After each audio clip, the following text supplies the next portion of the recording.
Good afternoon, Bobby. Good afternoon, Anirudhan. How are you? Good. How are you? Doing fine. I'm ready and raring to go for the next term. Yes. So we are here. Looks like it's a new course. Electrical and electronic circuits. Yes. So I think from the name of the course, it seems like we are going to continue from where we left off last term. Electronic systems thinking and circuits. Course. Yeah. Right? Yeah. So looks like we want to continue on from where we left off. I see you have something there. So that day I was asking you this doubt, no? Yes. So I had this multimeter. You see here. Yes. And then I was randomly measuring component values, is it matching, etc.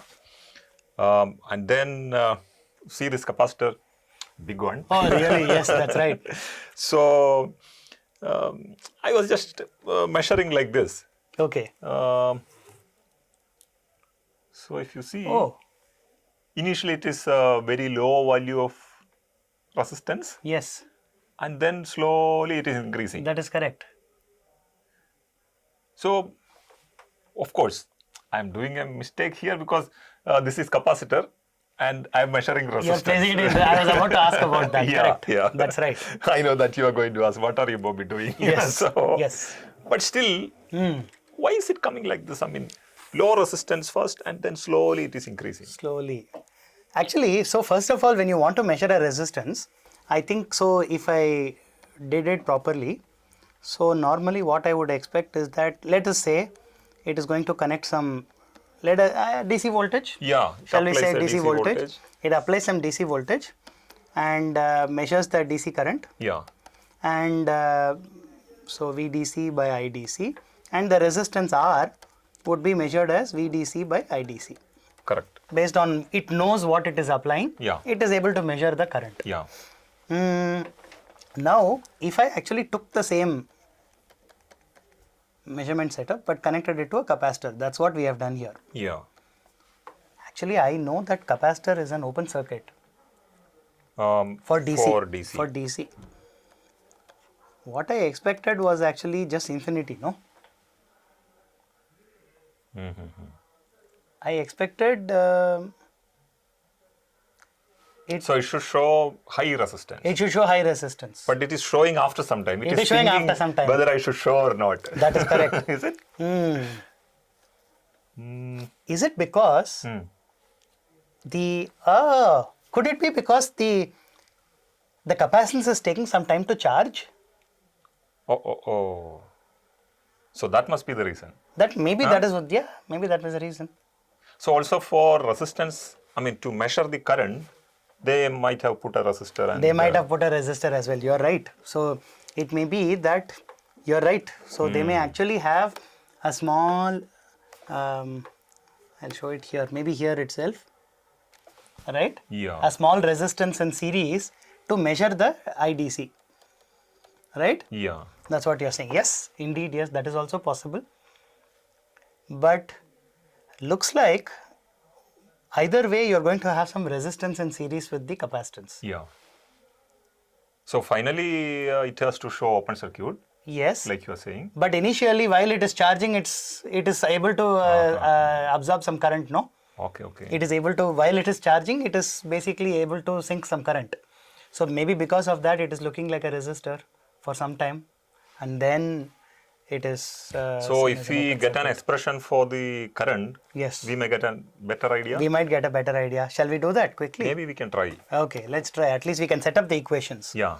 So let us say this has some... That series resistance, we'll just call it some Rx or something. Or R is enough. Just R is enough. Yeah, because it's a known one. Correct, it's a known one. Or RS. RS, so we'll just do that. And this is this capacitance C. And we are applying VDC. Yeah. If you actually try to find out the current, initially this is 0, right? Yeah. Voltage across that is 0. Right? So VC of 0 minus is 0. Oh, then the instantaneous current Yeah. should just be VDC by RS. RS. Right? Correct. So IDC, so this was IDC of 0 plus should simply be VDC by RS. So when we say 0 plus, the moment I touch the... The moment you touch the terminals of the capacitor. Okay. Okay, and that is what it is measuring. So at that time, RS, I mean very low value. Yes. Measured at t equal to 0 plus, this is what you are measuring. Okay. Right? And I think in the previous course, we learned, no? What is the equation for the current? yes, shall we write that down? I think we can. We'll just write down the equation for the this thing, for the current. Okay, so let me.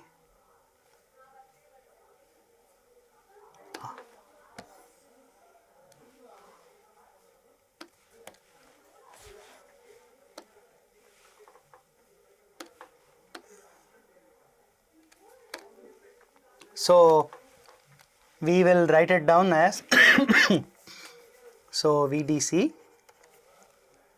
I'll write down KVL around this loop. Yeah.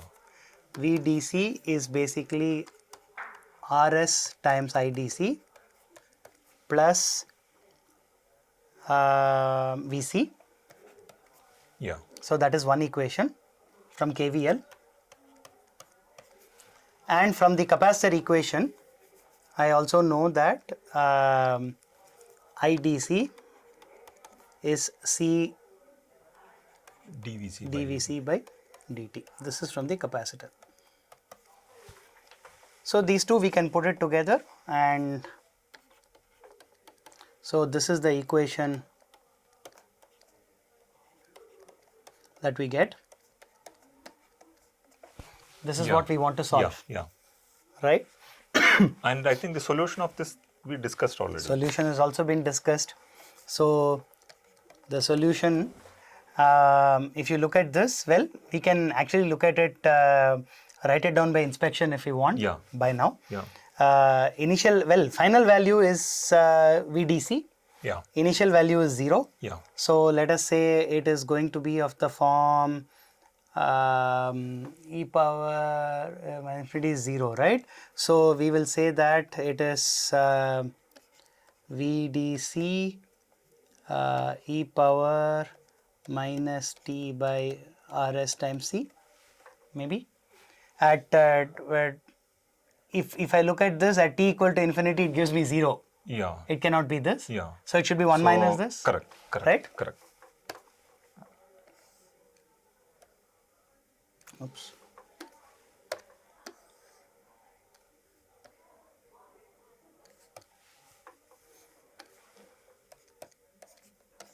The time constant is RS times C, that is also right. At t equal to 0, it is 0. At t, fine. Correct. By inspection, we are able to write this very straightforward. Yes. Okay, great. So now it is almost clear. That is correct. Because initially we see 0, then it is exponentially increasing to VDC. To VDC. So that means voltage across that RS is reducing to That's right. 0. That's right. So the voltage across this VRS is basically VDC minus VC. Yeah. That is simply VDC e power minus t by RS times C. Yes. So initially you are right. At t equal to 0, you just get VDC across RS, and that's what you're measuring. Correct. Right? Yeah. Great. Excellent. Oh, so that's what happening. I mean, I was not supposed to measure capacitance in the resistance mode. That's right. But we do things like this and learn something out of that. Learn something out of that. You're absolutely right. You're absolutely yeah. right. So, by the way, look at the size of this. I know. I wanted to ask you about that. So there is another capacitor of this size also. That's right. So, in the lab in last semester, we saw values of the order of nanofarad, I think. Correct. Right? So that was only so small. Yeah. This guy is slightly bigger one. It's 2500 microfarad. Okay. That's one thing. Another thing, the voltage rating. It's also 350 volt. That's why it's so big. Yeah. Right? So for the insulation, they need slightly more number of. That's right. Yeah. they need layers, they need more number of layers. Yeah, Correct, yeah. correct, absolutely. Because nowadays, I believe you get super capacitors which are really small, no? Yes, If yes. you don't Yes, require a lot of yes, voltage. Yes, yes, That's right. yes. Excellent, excellent. Okay, so well, since you brought up that capacitor, shall we try to see what just like we have this RS, right? Yeah. You said that you're going to build the capacitor, with extra insulation and so on. Correct, correct. Maybe we should see what the capacitor Yeah. extra. So this capacitance C that you have drawn, Yes, is it a correct model of this guy? that's right. That's right. Shall we see? Let's try. Okay. So now what I'm going to draw a simple parallel plate capacitor. Let's start with that. So let's say I'll only show the other Yeah. here. Right? It is Yeah, going into yeah. the background. So this is plate number 2. Yeah. So ideally, I expected a capacitance between 1 and 2 Yes. because I take 2 parallel plates and in between I basically have my dielectric. I'll show it like this. Yeah. This is my dielectric. Which is separating these two electrodes. It's separating the 2 electrodes. It's an insulator. Yes. It is supposed to be a perfect insulator. Perfect. But, well, is it possible for us to ever have a perfect insulator? Suppose, I mean, again, if I use this and try to measure the That's resistance, right. Measure the resistance. I may get some mega ohm. You may get some mega ohms Yeah. or something, right? It's large. Yeah, but not infinite. It's not infinite, right? So this means there is some current which will be going There is through. some current that is most likely going to go. So most likely there is going to be some constant current. So I'll call it the leakage current, Yeah. right? Yeah. Because it's not a perfect dielectric. And also, if I am applying AC, Ah, there may be some actual loss in the, because That's this correct. capacitor sometimes after operation, if you touch, maybe a little bit warm. little bit warm. That is true. That is So true. there is some loss happening in this. Correct. So I'll say it has some finite resistance and it has some losses. Yeah.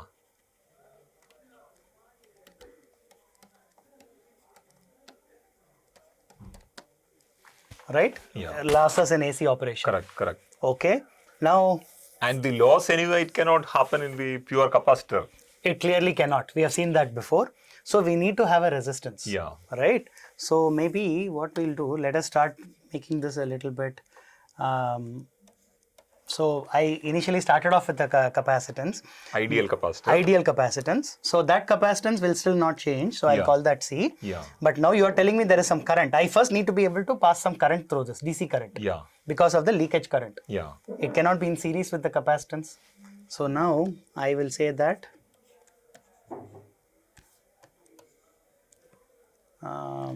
Yeah, maybe both put together, we can have one resistance. yeah, correct. Yeah. We'll put them both together. So this for leakage and losses. Yeah.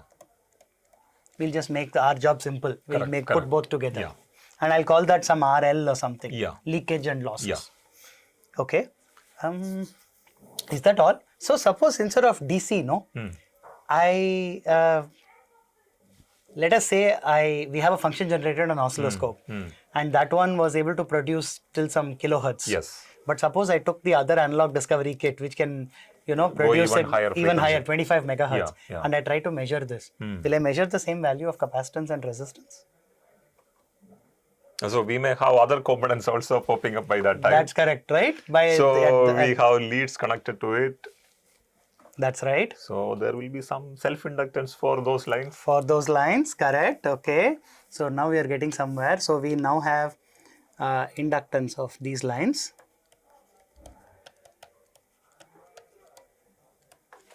Right? Yeah. You can see that now your model is getting more complicated. You will Yes. have the same thing here, right? Yes. For the two wires connecting up. Yeah. So what I will do, I will put them both together. Yes. And maybe just put it on one side. Yes. Okay. And I'll just call this 1 and 2. Now. Yeah. Now this is looking to be a very complicated model. Okay. Of, we'll call that LS. Right. This is looking like a little bit of a complicated model for the True, capacitor. but it is more realistic now. It's more realistic to now, right? The actual To the actual component. Yeah. Now suppose I were to measure the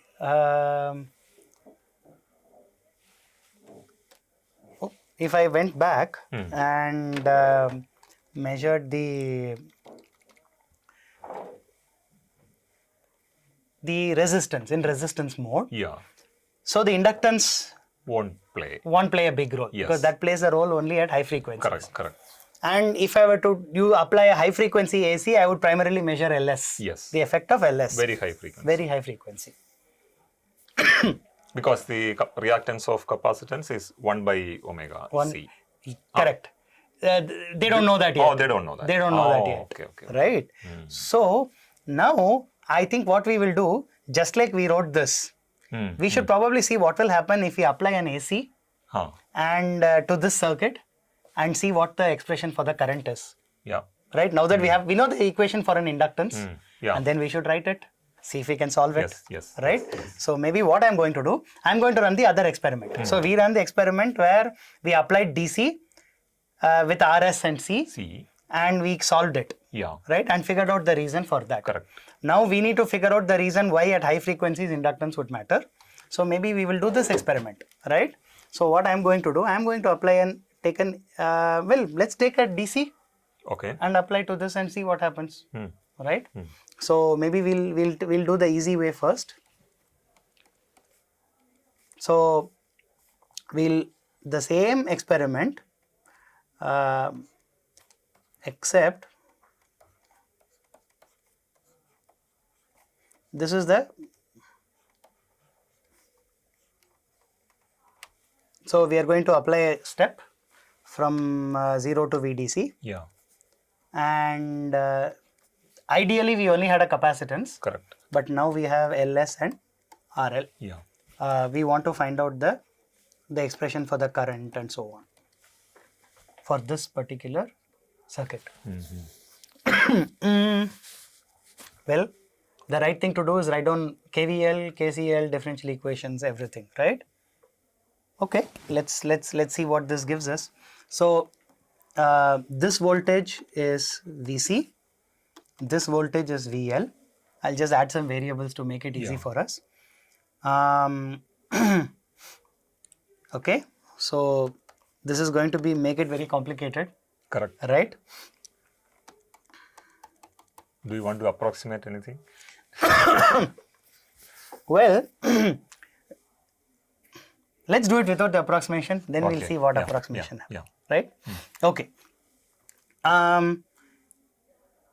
So now from KVL, I can say that VDC is equal to VC plus VL. Yeah. Right? And I know for the inductor, VL is L di by dt. Correct. So L, Yes. the current through the inductor is clearly IDC. Yes. Okay. I don't know what Although VC we is. are saying IDC, it's initially a time varying. Time varying. So shall we just call it I to avoid confusion? Maybe We'll do better. that. Yeah. Let's avoid confusion Yeah. and do it like this. We'll call it L di by dt. Yeah. Right? Okay. And LS. LS. LS di by dt. Yeah. Okay. And for finding out VC, we need to write down the equations for IC and IR. So that also, now this is a little bit of a difficult situation, right? Yeah. So IR is VC by RL, Yeah. right? Yeah. And IC is I minus IR. I can write it like this. Yeah. That makes it a little bit easy. Yeah. And finally, IC is C dVc by dt. Correct. Is this correct? Yeah. So can I put all of these together to I think we should be able to do this, no?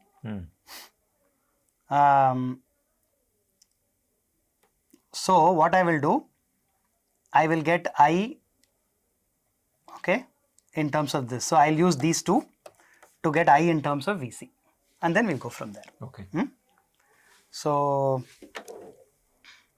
what I'll do, so since IC is I minus Vc by RL, okay, so I minus Vc by RL is C dVc by dt.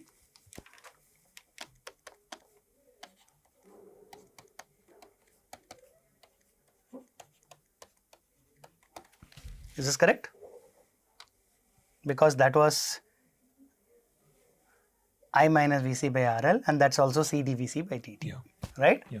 So I is nothing but C dVc by dt plus Vc by RL. Yeah. Okay? And I'm going to plug that back into this. Okay. VL is L di by dt, right? So di by dt is C d square Vc by dt squared plus 1 by RL dVc by dt. I'm going. I know. You are complicating this. Too much? Yeah. Okay. dVc by now d square. D Vc. squared. And now you can see just adding two more components, one inductance and one resistance, Yeah. has just complicated it completely. Now I can, VDC is Vc plus VL, right? So now we can tell this is VL, right? VDC is Vc plus VL. Yeah.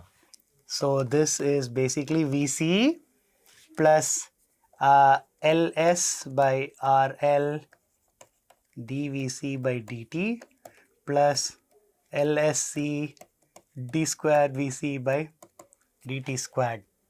We are in big trouble. Yeah, We don't know how to solve this, right? How do we do this? No, there should be better, easier way. There should be an easier way, Yeah. right? Because we already struggled a lot Yeah. to solve the first order differential Correct, equation, correct, right? correct. Doing, now you can see this has now given us a second order differential equation. Yeah. There is no way. It's going to take a lot of mathematical work to solve this. You're right. There must be an easier way. Yeah. What is that? I don't know. Huh? You have to. But I have a feeling that there should be a There should be one, right? Okay. So indeed, it turns out that there is. The way to do that is to assume that the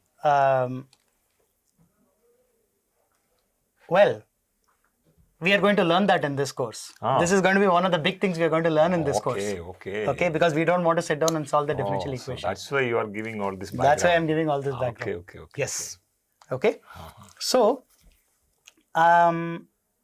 because our circuits will have many components, and I cannot keep writing equations like this and so on. exactly. Okay. Yeah. So now, so we are going to learn something in this course called the Laplace transform, which is exactly what helps you to solve this problem very easily. Okay. So I'll just make a note here. I'm not going to solve it here. I'm not going to take a special case of this, but I'm not going to solve this here. Yeah. Okay. So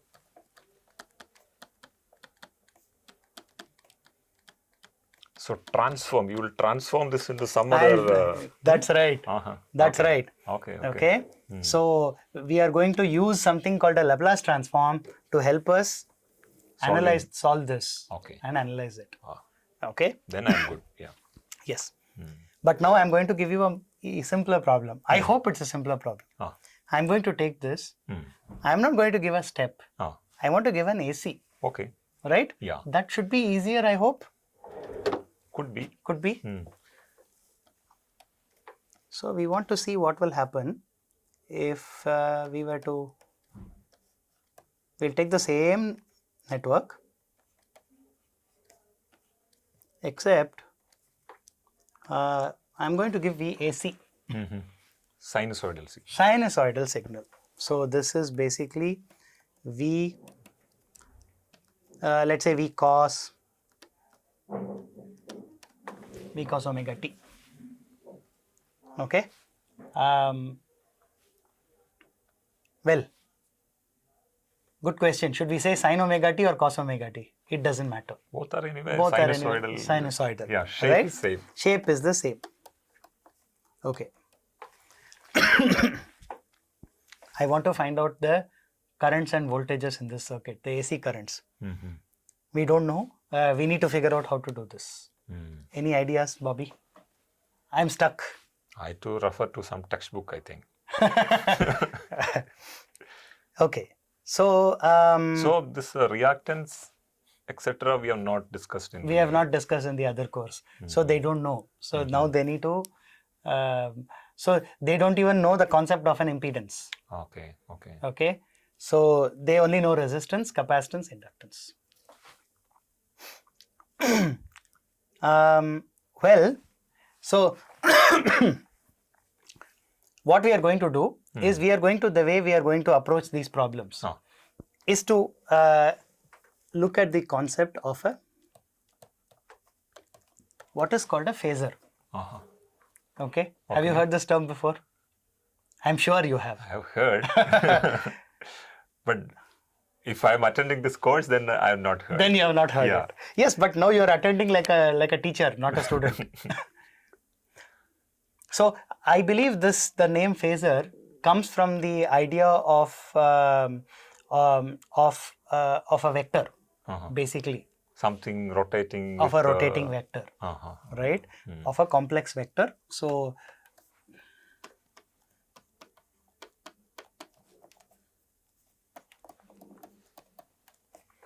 okay. The idea is very simple. When you have circuits with resistors, capacitors, inductors, voltage sources, current sources, AC. And all those AC sources have the same frequency. Then all the currents and voltages will also be at that. Will also be at the same frequency. Okay. Right? That's the first concept. So the minute input is cos, so VAC is V cos omega t.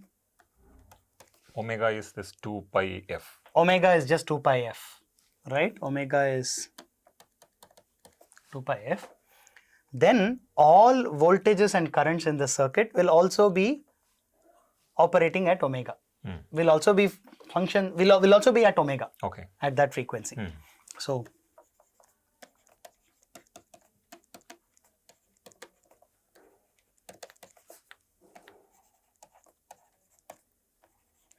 So in other words, all those voltages and currents will also be at omega. Correct. Right? That is the basic idea. And you can imagine these voltages and currents to be rotating vectors, rotating at an angular frequency of omega. Okay? Rotating at this 2 pi f frequency.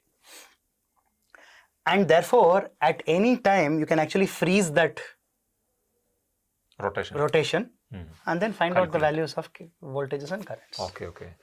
Right? That is the basic idea of phasor analysis. So that will make the life easier. That will make life a lot easier. Okay. Okay? So we'll freeze the rotation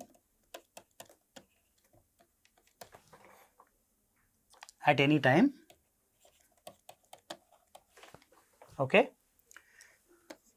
So, and calculate the values of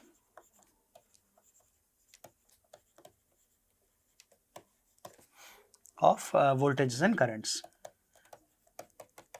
So this in a nutshell is basically phasor analysis. In other words, your input V cos omega t is rotating. The current through the capacitance is going to be rotating. Current through RL is going to be rotating. Current through LS is all going to be rotating. They will all have different magnitudes They will all have different phases. Some of them may be leading, some of them may be lagging. Okay, but they will all be rotating at the same frequency. And the leading or lagging will not change because the frequency is the same. That is the idea. Okay. The minute you do this, So maybe to understand this better, we will take even a simple circuit. That is what we should do. Yeah. Right? Yeah. So we know that it can be applied here. Yeah. But let's take a very, very simple circuit. Yeah. What kind of circuit do you want to take? Maybe one R and C or R and C. Okay, excellent. So what we will do, we will take a R and C. So just 1 minute. So well, let's take only R, right? So the first step we have to do is to define the phasor representation, right? So because we are talking about a rotating vector, so it is rotating like this, right? okay.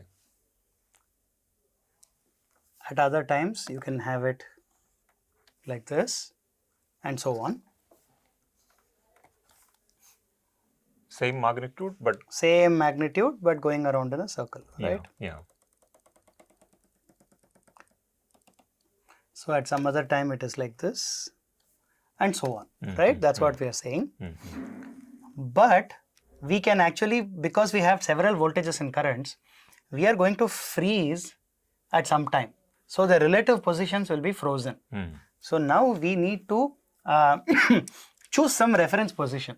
Okay. So now what I am going to say, so this is your phasor rotating at 2 pi f, right? Same magnitude. What I am going to say is my reference magnitude is going to be the 0 angle direction. Okay. So that is going to be sin omega t. So this is my reference. Okay. For the circuit that you are going to analyze. For the circuit that we are going to analyze. And if I am doing cos omega t, that is exactly at 90 degrees with sin omega t. That is actually at 90 degrees. Oh, because the sine cos are just shifted by 90 degrees. Just shifted by 90 degrees. So if I have any voltage that is a cosine, it is actually at 90 degrees and so on. Now, so this is that kind of freezing point you are saying. This is the freezing point that I am saying. If I had, let us say, one voltage which was V1 sin omega t, right? Suppose I had V1 sin omega t and I had some V2 cos omega t, right? So this length is V2. This length is V1. Yeah. And the angle between them is 90 degrees. Right? And now you can see, you can actually reference anything that you want, right? If I were to take any voltage or any current, I just need to represent the magnitude and the angle. That's all. Okay. Right? And even just with geometry, I will be able to solve many things. That's right. Even with geometry, you'll be able to solve so many things. So maybe we'll take that example as you said now, right? So now I'm going to take just a simple resistance. Okay. Or should we do it for the next class? Yeah. Okay. So I think yes, you are right. We are out of time. So maybe we'll meet next class and do it for the resistance, capacitance, inductance, and then the more complicated circuits. Yes. Okay. See you next class.